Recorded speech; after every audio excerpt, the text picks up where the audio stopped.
Inbound sales teams base their entire sales strategy on the buyer rather than the seller. Salespeople who use an inbound strategy personalize the entire sales experience to the buyer's context. This is critical when it comes time to advising your prospects on a path forward. The advise phase is the final part of your inbound sales strategy. As an inbound salesperson, you'll advise prospects on the ways your offering is uniquely positioned to address the buyer's context. You might be thinking, well, that's what I've been doing all along, advising my prospects. To really understand what advise means, though, let's take a look at how inbound sales differs from many traditional sales processes in this final stage. Many salespeople deliver the same presentation and same case studies to all buyers. Do you ever feel like a broken record? Saying the same thing on the phone over and over again, rarely deviating from the script? For many salespeople, autopilot and delivering a standard presentation is normal.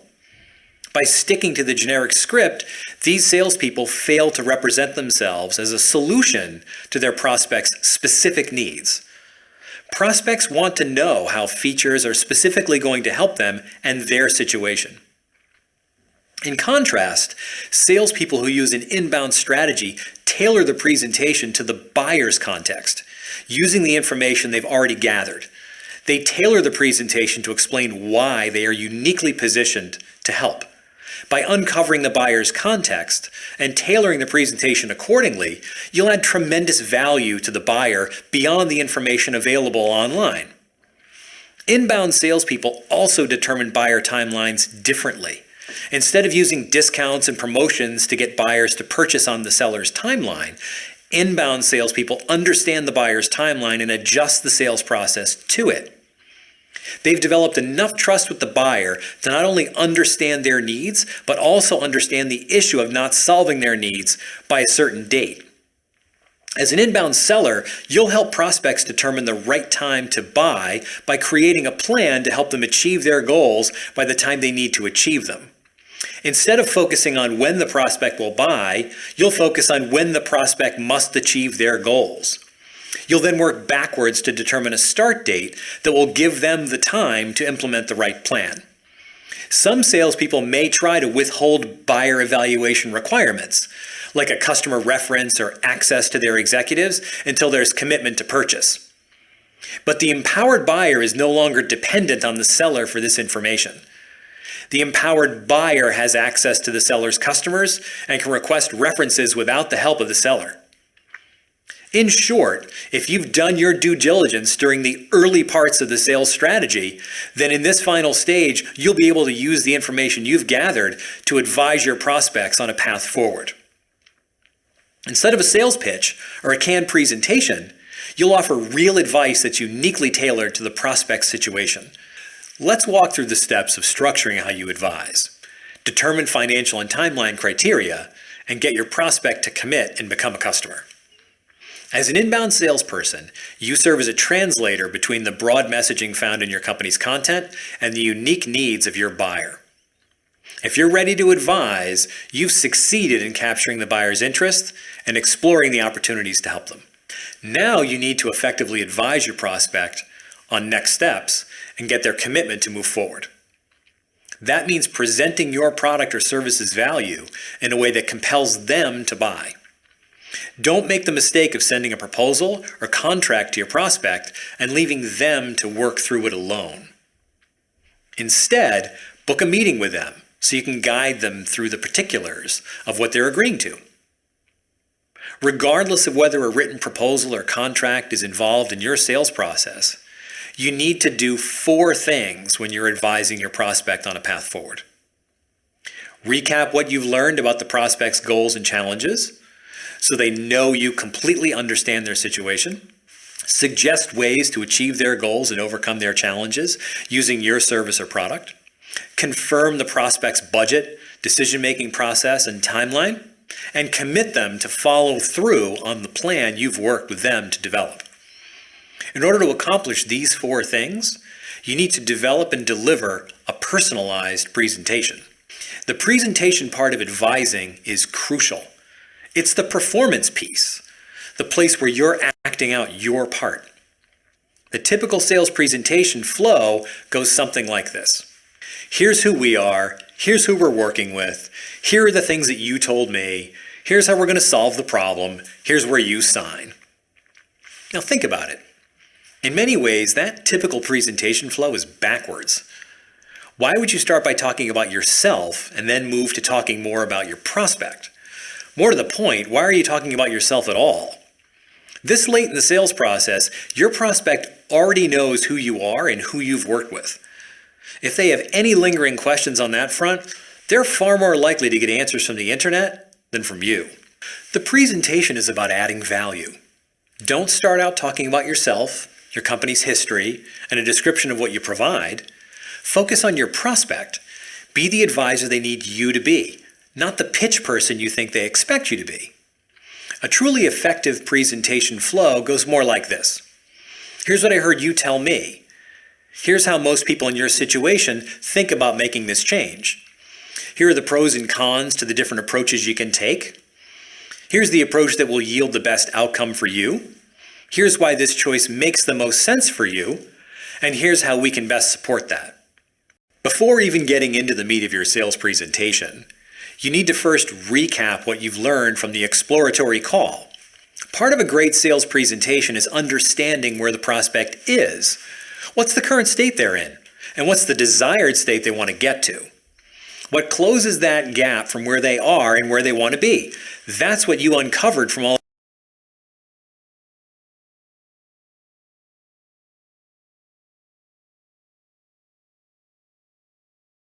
of your research and your conversation earlier on. This recap can sound something like the following. You've told me that your top goals right now are increasing your overall revenue as well as improving your profit margins. But you're having trouble with your sales efficiency because of the cost of hiring and training new salespeople, and because it typically takes new reps 6 months to ramp up. So we've discussed using a recruiting agency to handle the sourcing and hiring of new reps, and using a sales training firm to decrease the time it takes new salespeople to become profitable. And the hope is that this will decrease the cost and risk of hiring and increase your overall sales efficiency so you can hit your revenue and margin goals. Does that accurately capture our discussion so far? During this stage, you need to paint a picture that helps your prospect understand their current plan won't get them where they want to go, and that the plan you're about to present will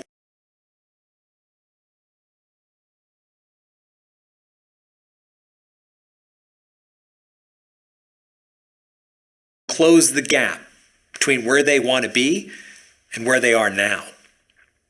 What you're doing in your presentation is communicating how to close that gap. This could be a challenge they have, a goal they want to achieve, or it could be a severe pain point or even a fear. It could also be a personal, compelling reason or a desire their business has to achieve something. The other thing to accomplish during this part of the process is to impress upon your buyer that you're uniquely suited to help them. Recap why the prospect is talking to you. In a generic presentation, a salesperson might focus on what they want the prospect to know. That's the wrong angle. Why should they care about what you're talking about? Instead, focus on what they need to know in order to close the gap they want to close. To illustrate how this step should go, I like to use a metaphor. When you're presenting, try and envision there's a table that you're both sitting at. In this presentation especially, you want the buyer to allow you onto their side of the table, right next to them. During the exploratory period, the buyer should have allowed you to sit at the other side of the table to understand their point of view. And if they've allowed you to stay there and lay out for them how they can seize an opportunity or overcome a challenge, the presentation you're doing should allow you to stay on that side of the table as if you were always there.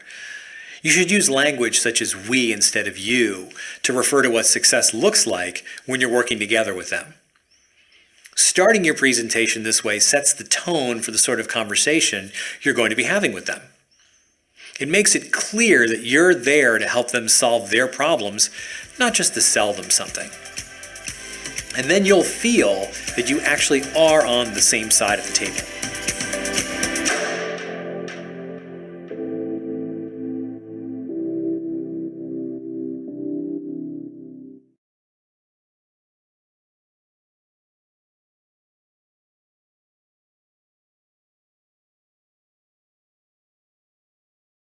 When you're developing a sales presentation for your prospect, you need to suggest different ways the prospect can make the change you both agree they need. After your recap conversation, hopefully the prospect responds with, "Yes, that's it. You've described our situation perfectly." Your response might sound something like this: "Then today, I'll show you how we can help you implement the best plan possible better than anybody else." Craft a customized presentation that connects their goals and challenges to your offering and shows exactly how they'll benefit with your service.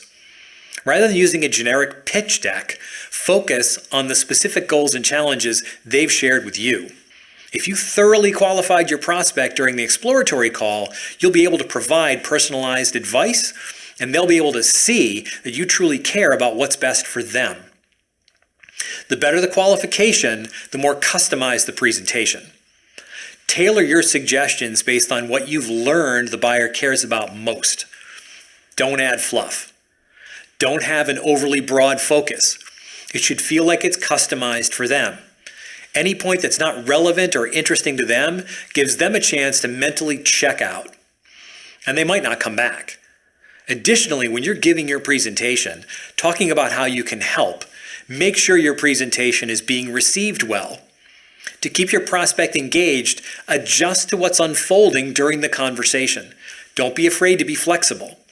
The key to being flexible is to be prepared to address questions that come up throughout the conversation.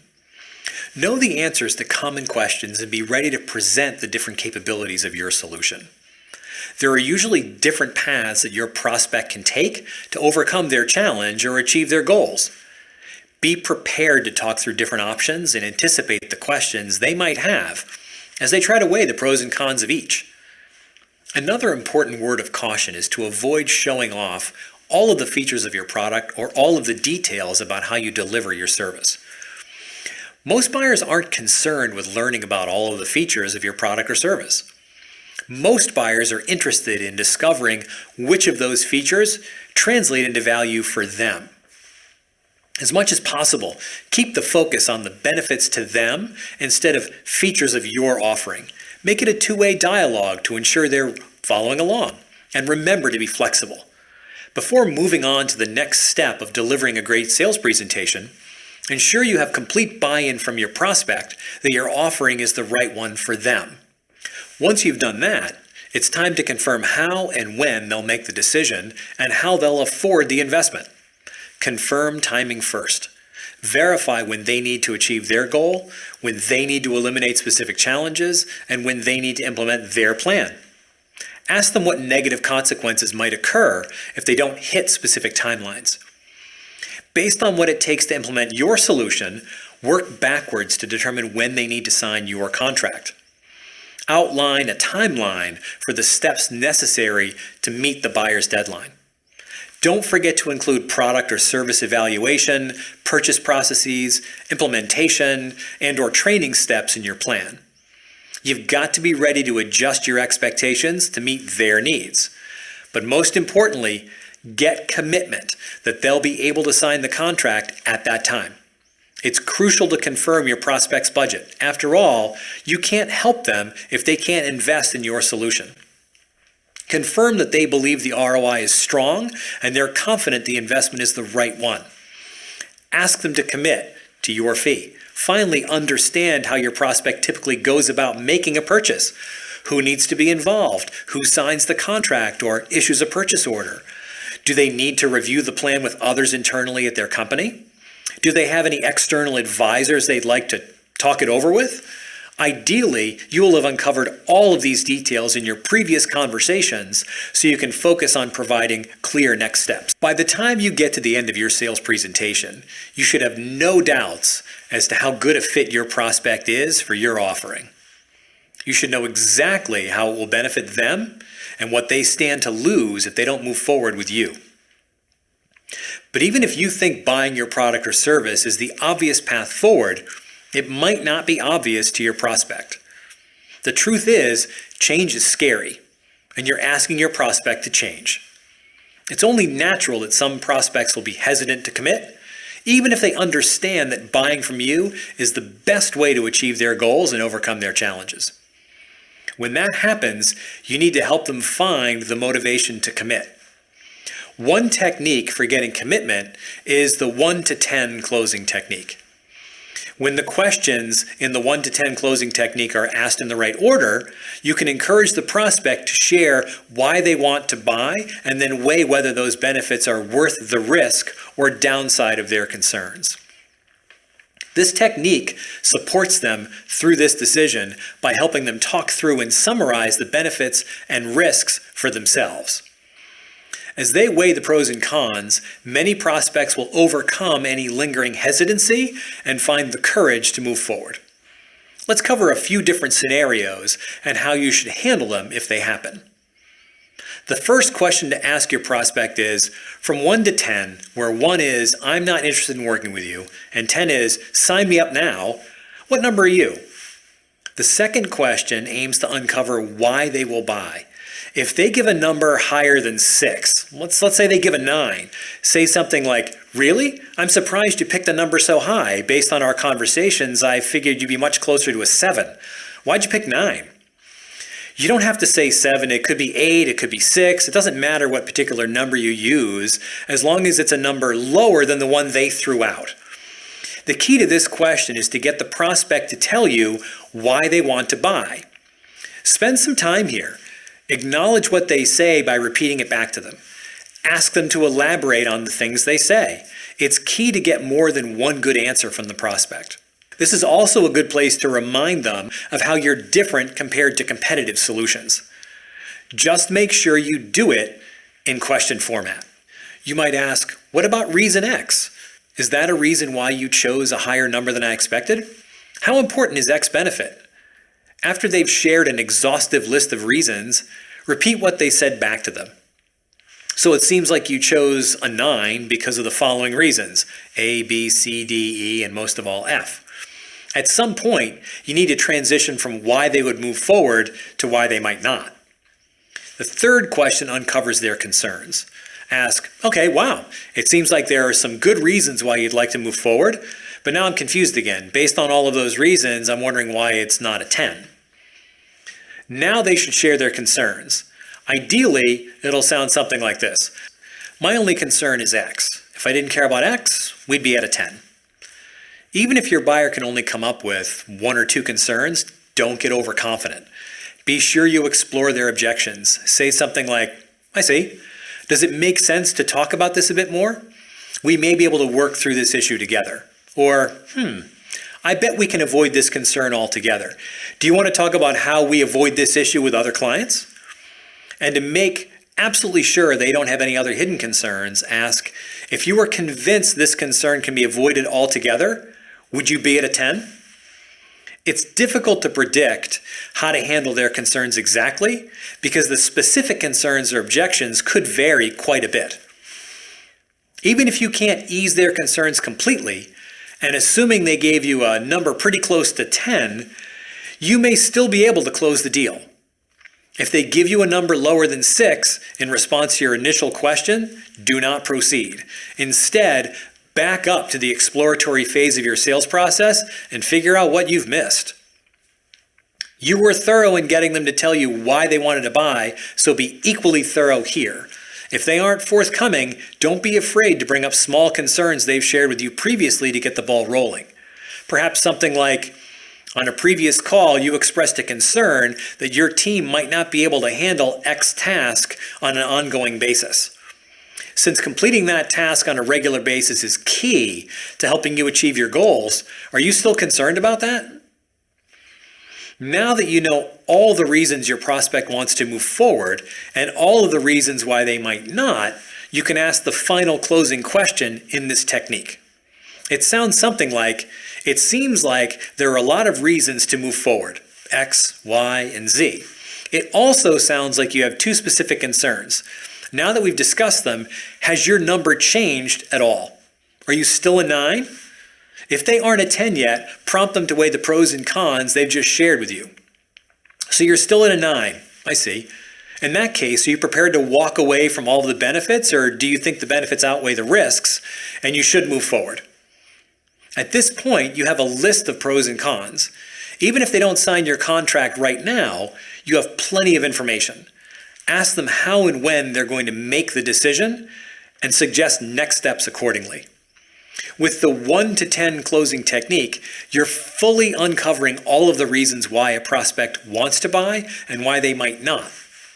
Before you ask for their business, you're helping them weigh the benefits, risks, upside, and downside of making a decision to move forward or not. Remember, when you're helping your prospects make a decision, you're not trying to sell. You're trying to help them buy. In sales, you must embrace both closed-won or closed-lost results. After all, the only thing you control completely is who you spend your time with, not what decision they will ultimately make. That's why it's critical that you put in the necessary effort during the early parts of your sales process. When it comes time to advise, you want to be confident that you're working with a buyer that you are well positioned to help across the finish line.